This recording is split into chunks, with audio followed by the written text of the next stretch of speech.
ರೈತ ಬಾಂಧವರಿಗೆ ಪ್ರಗತಿ ಚಾನಲ್ಗೆ ಆತ್ಮೀಯವಾದಂಥ ಸ್ವಾಗತ. ಇಂದಿನ ಕಡಲೆಕಾಳಿನ ಮಾರುಕಟ್ಟೆಯ ಬೆಲೆಯನ್ನು ನೋಡ್ಕೊಂಡು ಬರೋಣ. ಇನ್ನೂ ಯಾರು ಹೊಸದಾಗಿ ನಮ್ಮ ಯೂಟ್ಯೂಬ್ ಚಾನಲ್ನ ನೋಡ್ತಾ ಇದ್ದರೆ ಈಗಲೇ ತಪ್ಪದೆ ಸಬ್ಸ್ಕ್ರೈಬ್ ಆಗಿ.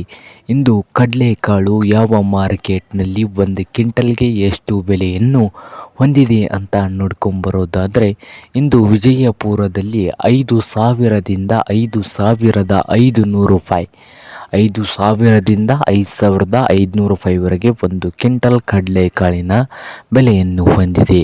ಹಾಗೆ ಬಾಗಲಕೋಟೆಯಲ್ಲಿ 5,000ದಿಂದ 5,400 ರೂಪಾಯಿ, 5,400 ರೂಪಾಯಿವರೆಗೆ ಬಾಗಲಕೋಟೆಯ ಮಾರುಕಟ್ಟೆಯಲ್ಲಿ ಒಂದು ಕ್ವಿಂಟಲ್ ಕಡಲೆಕಾಳಿನ ಬೆಲೆಯನ್ನು ಹೊಂದಿದೆ. ಹುಬ್ಬಳ್ಳಿಯ ಮಾರುಕಟ್ಟೆಯಲ್ಲಿ 5,000ದಿಂದ 5,200 ರೂಪಾಯಿವರೆಗೆ ಒಂದು ಕ್ವಿಂಟಲ್ ಕಡಲೆಕಾಳಿನ ಬೆಲೆಯನ್ನು ಹೊಂದಿದೆ. ಹಾಗೆ ರಾಯಚೂರದಲ್ಲಿ 4,000ದಿಂದ 5,300 ರೂಪಾಯಿವರೆಗೆ ಒಂದು ಕ್ವಿಂಟಲ್ ಕಡಲೆಕಾಳಿನ ಬೆಲೆಯನ್ನು ಹೊಂದಿದ್ದು, ಸೋಲಾಪುರದಲ್ಲಿ 5,000ದಿಂದ 5,200 ರೂಪಾಯಿ ಲಾಸ್ಟ್ ರೇಟ್ ನಡೀತಾ ಇದೆ. ಇದು ಇಂದಿನ ಕಡಲೆಕಾಳಿನ ಮಾರ್ಕೆಟ್ನ ಬೆಲೆ ಆಗಿದೆ.